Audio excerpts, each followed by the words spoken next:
Friends, Americans, sentient beings across the globe, gather round. We have a tale so audacious, so mind-boggling that it could only involve one man. Yes, you guessed it, Donald J. Trump. Have you heard the latest?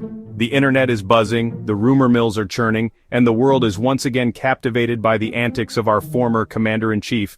Because it seems our former commander-in-chief, he of the finely tuned Twitter fingers and even more finely tuned sense of reality, has allegedly outdone himself once more. This time, the claim is so outlandish, so preposterous, that it has left even his most ardent supporters scratching their heads. Yes, you heard that right, allegedly. The word allegedly is doing a lot of heavy lifting here, folks. But let's not get ahead of ourselves. Because while the internet is ablaze with the news that Donald J. Trump has renamed the Gulf of Mexico the Gulf of America, and declared February 9th no less as Gulf of America Day, we must pause and consider the source. Is this another one of those wild internet rumors, or is there a kernel of truth buried somewhere in this madness? We here at Last Week Tonight operate under the radical assumption that things that sound too ridiculous to be true often are. But in the age of Trump, the line between reality and satire has become increasingly blurred. But let's for a moment entertain the possibility that this isn't some elaborate internet hoax, some fever dream cooked up by a bored teenager in their parents' basement. Let's imagine, just for a second, that this declaration was made with all the pomp and circumstance of a presidential decree. Let's, with gritted teeth and a stiff drink in hand, dive headfirst into the warm, murky waters of this claim. What would it mean for international relations, for geography textbooks, for the countless memes that would undoubtedly flood the internet? Buckle up, folks, because this is going to be one wild ride. So, the claim. The claim that's harder to swallow than a Trump steak at a buffet, you know, the kind of claim that makes you question reality itself. It's simple enough in its absurdity. A claim so outlandish it almost feels like satire. Trump, apparently seized by a fit of geographical ambition, decided the Gulf of Mexico, that body of water that's been chilling off the coast of, you guessed it, Mexico for millennia, needed a rebrand. Yes, you heard that right. The Gulf of Mexico, a name that has been etched in the annals of geography for centuries, was suddenly deemed insufficient. And what better name, in his allegedly not at all ego-driven mind, than the Gulf of America? Because why not? If you can slap your name on a building, why not an entire body of water? And because one act of cartographical chaos clearly wasn't enough, he allegedly went ahead and declared February 9th, a day that will henceforth be known as Why Are We Like This Day, as Gulf of America Day. Imagine the celebrations, the parades, the sheer confusion. Now I know what you're thinking. You're probably sitting there scratching your head wondering if this is some elaborate joke. You're thinking, John, this can't be real. This has to be some kind of prank, right?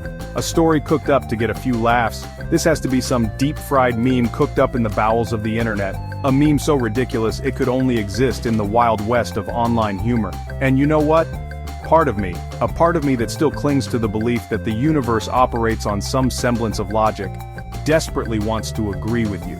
But in a world where the lines between reality and absurdity are increasingly blurred, who can say for sure? Maybe, just maybe, this is the new normal.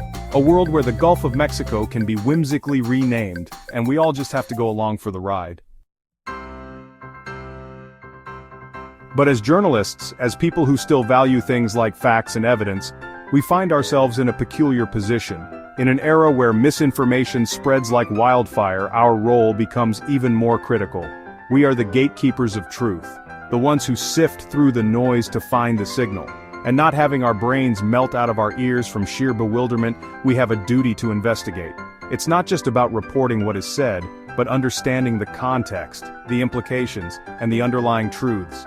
We owe it to our audience to dig deeper, to question more, and to never take things at face value. So we did.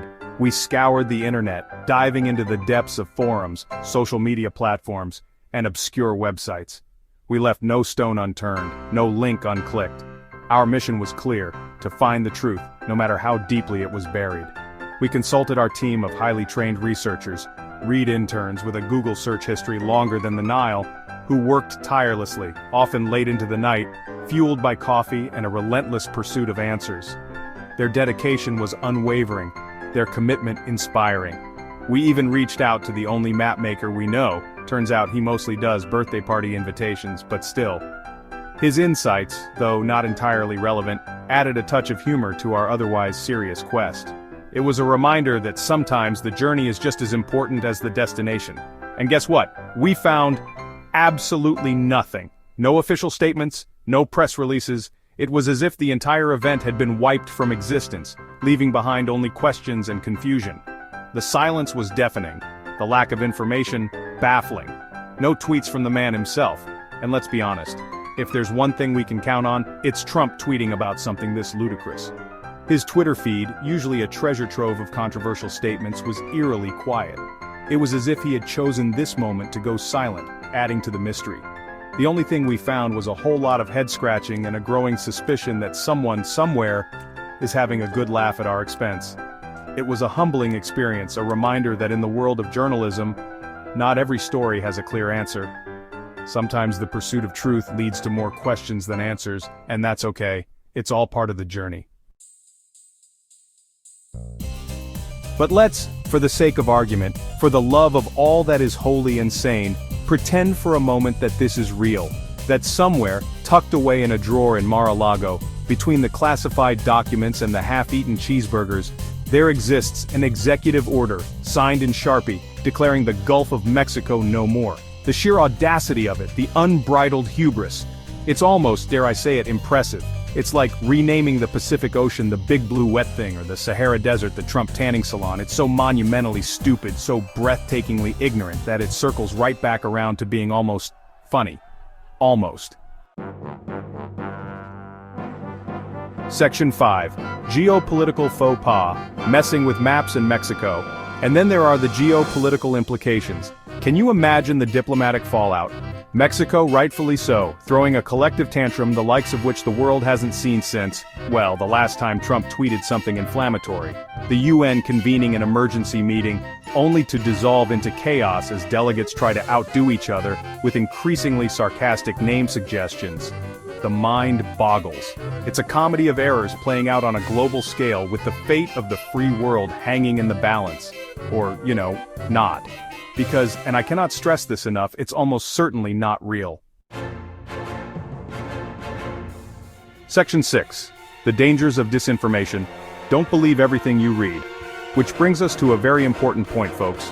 We live in a world where information travels at the speed of a Trump tweet, which is to say, alarmingly fast and often riddled with typos. A world where anyone with a keyboard and an internet connection can spread misinformation faster than you can say alternative facts.